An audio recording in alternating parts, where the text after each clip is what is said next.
Nakatakdang bumili ang provincial government ng Davao del Norte ng 44 million liters ng langis sa Malaysia. Samantala, umabot na sa mahigit 400 na gasolinahan ang pasamantalang nagsara sa gitna ng mega oil price hike. Kabilang dyan ang ilang gasolinahan sa Davao Region na inspeksyon ng pulisya. Live mula sa Davao City, may unang balita si John D. Esteban ng GMA Regional TV. John D. Igan, kabilang sa mga ichi-check ng mga pulis ang mga underground tank ng mga nagsarang gasoline stations para mapatunayan na wala ngang supply at hindi sila nag-hoarding. Ayon sa Police Regional Office 11, nasa 16 na gasoline stations Davao Region ang nagsara dahil naubusan na ng supply ng langis. So, 8 ana sa Davao City, 2 sa Davao Oriental, and then punom sa Davao Norte.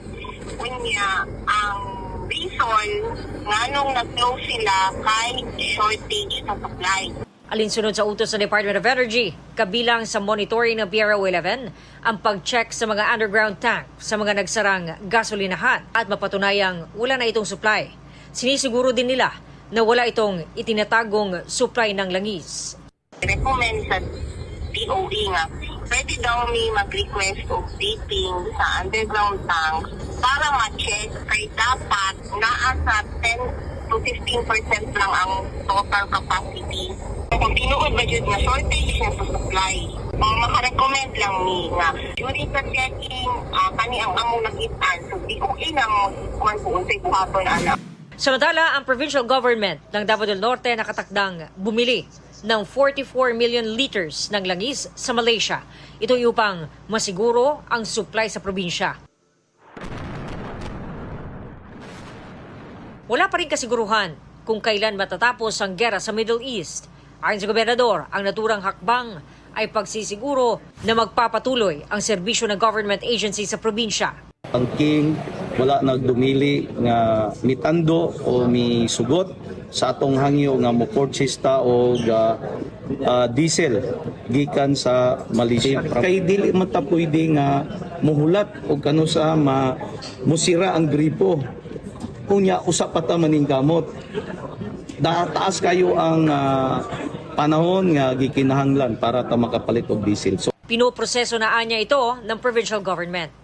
Gipangandam ron ang depo, siyempre, depo o ang cash na pangbayad. So, nakig-sit down na ta sa ato ang Provincial Treasurer Office through Development Bank of the Philippines, ang DBP, willing sila nga mobayad o na may kulang ani. So, ang ato mga private stakeholders, ato mga negosyante sa diesel, pwede nang tabangan tanan para nga padayon ta nga adunay supply sa petroleum.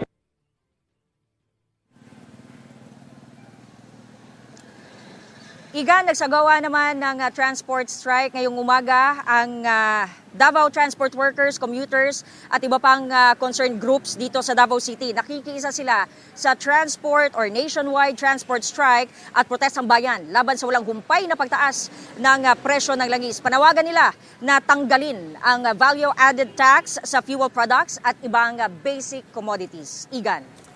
Maraming salamat, John D. Esteban ng GMA Regional TV. Igan, mauna ka sa mga balita, mag-subscribe na sa GMA Integrated News sa YouTube para sa iba't ibang ulat sa ating bansa.